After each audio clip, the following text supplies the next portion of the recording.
This year's cricket off-season has given Proteas bowler Kagiso Rabada the longest break he's had since turning pro.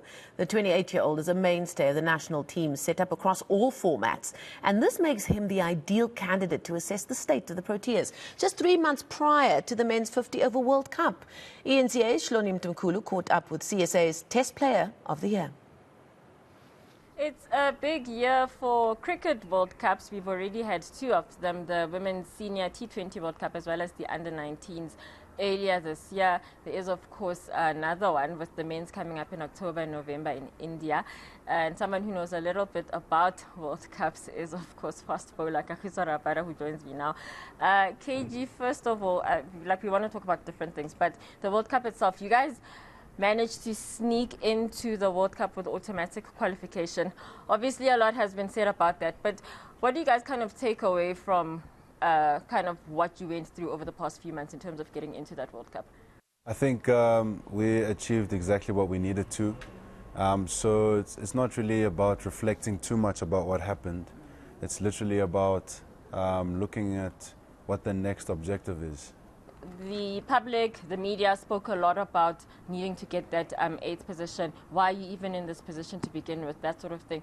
How much of that is a factor for players, just to kind of, first of all, pick up on all of the talk, but also the fact that you're in this position? Yeah, I mean, the schedule last year, it was a bit confusing. The reason why I say that is because we had games in Australia cancelled because of the SA20.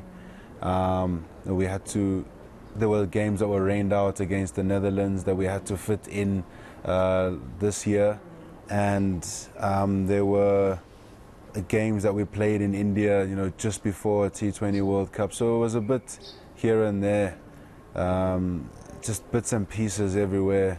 So it wasn't really ideal. It was quite turbulent, but like I said, it's about looking forward in the future. The main thing is that we got the spot, and we can spend some time at home and not go to Zimbabwe. But yeah, we're really glad that we could pull it off in the end.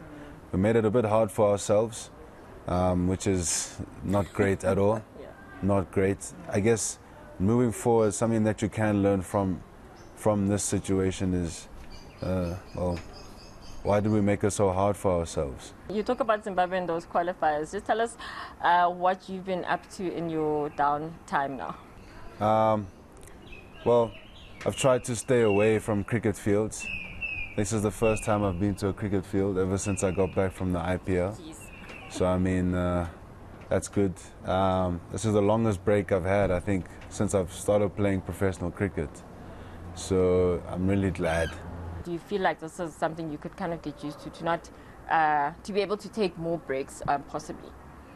Well, with the schedules these days, you've seen with a few international cricketers who have, retired from certain formats to make sure that they can preserve their bodies.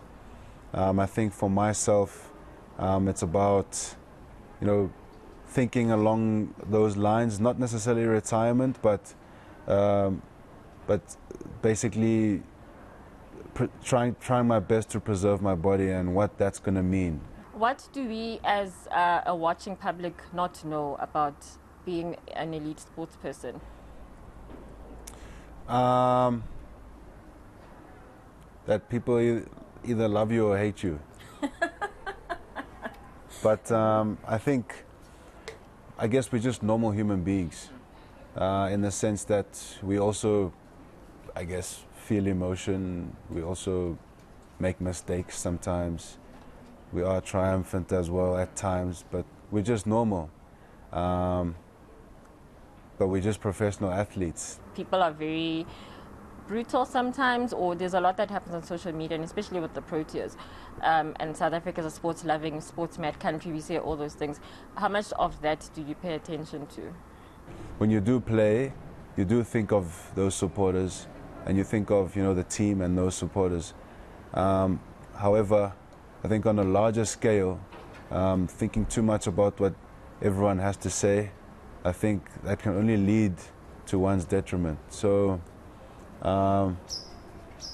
I don't really mind any sort of criticism that comes my way. It's literally about just being in your own bubble, really.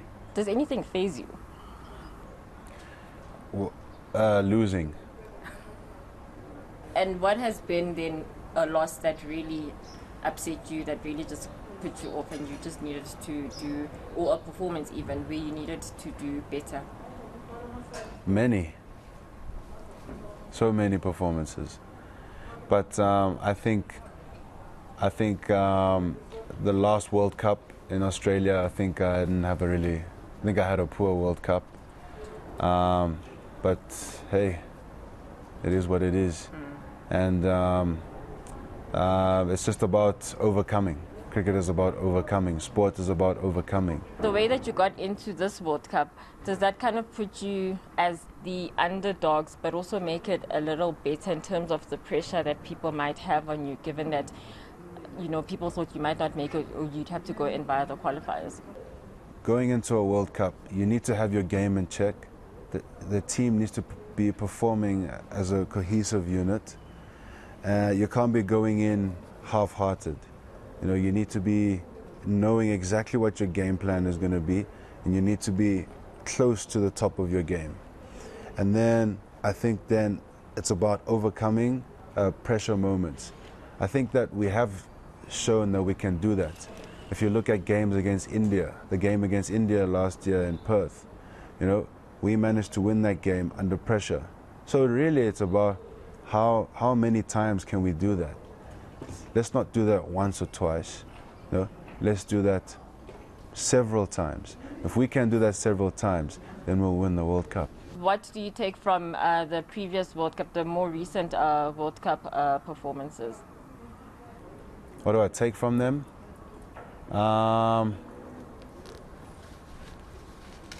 Oh, we lost to the Netherlands.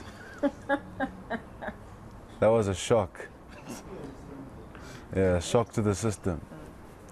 When we're pretty much through. I mean, yeah.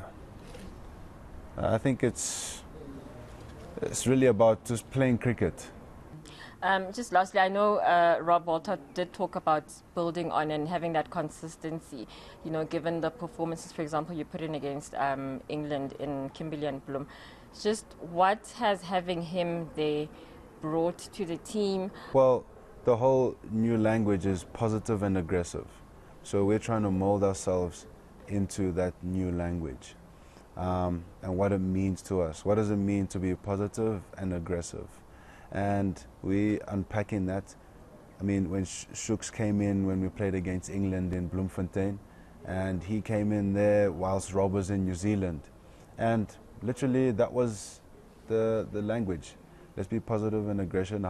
Let's be positive and aggressive. How many times are we going to take the positive route, the positive option? You know, what does that mean for us? We defined that, and we were successful against the champions. So positive and aggressive, that is the message, or part of the message for the Proteas as they count down to the World Cup in India, taking place in October and November. From the home of the Lions, KG's home team, I am Hloni Mtimkulu. Great conversation there between Hloni and Kagiso Rabada.